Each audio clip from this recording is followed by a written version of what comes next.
আসসালামু আলাইকুম everyone, welcome to ফারহাস food art. আজ আমি আপনাদের সাথে খুব সহজভাবে আর মজাদার চিলি সয়া রেসিপি শেয়ার করছি। তাহলে চলুন দেখে নেওয়া যাক কিভাবে তৈরি করেছি। প্যানে দিয়ে দিচ্ছি 2 কাপের মতো পানি আর লবণ মিশিয়ে নিতে হবে। 1 কাপের মতো সয়াবিন দিয়ে দিচ্ছি। সয়াবিন দেওয়ার পরে 1 মিনিটের মতো সিদ্ধ করে নিব। তারপর চুলার জাল বন্ধ করে নিয়ে ঠান্ডা করে নিতে হবে। সয়াবিনগুলো যখন ঠান্ডা হয়ে যাবে আমি আরেকবার ঠান্ডা পানি দিয়ে কিন্তু ধুয়ে নিয়েছিলাম। এখন ছাঁকনির মধ্যে দিয়ে দিচ্ছি আর একটু হাত দিয়ে চাপ দিয়ে দিচ্ছি যেন এক্সট্রা পানিগুলো বের হয়ে যায়। এখন মিক্সিং বলে সয়াবিনগুলো আমি ঢেলে নিয়েছি। দিয়ে দিচ্ছি আদা রসুন বাটা, স্বাদ মতো লবণ দিয়েছি, শুকনো মরিচের গুঁড়া, কালো গোলমরিচের গুঁড়া, 2 চা চামচ দিয়েছি কর্নফ্লাওয়ার আর ক্রিস্পি হওয়ার জন্য দিয়েছি 1 চা চামচের মতো ময়দা, 1 টেবিল চামচ দিয়েছি সয়াবিন তেল। দেওয়ার পরে সব উপকরণগুলো ভালো করে মিশিয়ে নিতে হবে। যেহেতু এখানে 1 কাপের মতো আমি সয়াবিন নিয়েছি তাই পরিমাণগুলো কিন্তু ঠিক আছে। যদি আপনারা বাড়িয়ে নিতে চান তাহলে মশলার পরিমাণগুলো বাড়িয়ে নিতে পারেন। এখন চুলায় প্যান বসিয়ে দিয়ে পরিমাণ মতো তেল দিয়েছি। তেলটা যখন গরম হয়ে আসবে চুলার জাল একবারে মিডিয়ামে দিয়ে মেখে রাখা সয়াবিনগুলো এখানে দিয়ে দিচ্ছি।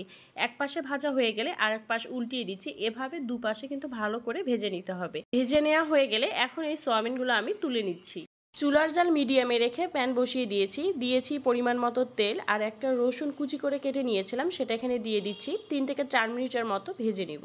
তারপর এখানে দিয়ে দিব 2 টেবিল চামচের মতো tomato sauce, soya sauce, vinegar, শুকনো মরিচের গুঁড়ো দিয়েছি। দিয়ে এখন ভালো করে মিশিয়ে নিতে হবে। তারপর এখানে দিয়ে দিব 1/4 কাপের মতো ক্যাপসিকাম আর পেঁয়াজ, 4 থেকে 5টা কাঁচামরিচ দিয়েছি আর পেঁয়াজ কিন্তু আমি এভাবে কিউব করে কেটে নিয়েছিলাম। এখন আবারও 5 থেকে 6 মিনিটের মতো এভাবে সব উপকরণগুলো মিশিয়ে নেওয়ার পরে ভেজে রাখা সয়াবিনগুলো এখন এখানে দিয়ে দিব। সয়াবিনগুলো দেওয়ার পরে আবারও ভালো করে সব উপকরণগুলো মিশিয়ে নিয়ে 7 থেকে 8 মিনিটের মতো এভাবে রান্না করে নিব। 1 চা চামচ কর্নফ্লাওয়ার আর পানি ভালো করে মিশিয়ে নিয়ে 1/4 কাপের মতো হয়েছিল সেটা এখানে দিয়ে দিচ্ছি। আবারও ভালো করে 5 থেকে 6 মিনিটের মতো মিশিয়ে রান্নাটা করে নিয়েছিলাম। সবশেষে আমি এখানে আরেকটু দিব সামান্য পরিমাণে লবণ দিয়ে আবারও সব উপকরণগুলো মিশিয়ে নিয়েছি। এভাবে আবারও 5 থেকে 6 মিনিটের মতো আমি রান্নাটা করে নিয়েছিলাম। রান্না কিন্তু হয়ে গিয়েছে। চুলার জাল বন্ধ করে দিয়ে একটা প্লেটে এখন নামিয়ে নিচ্ছি।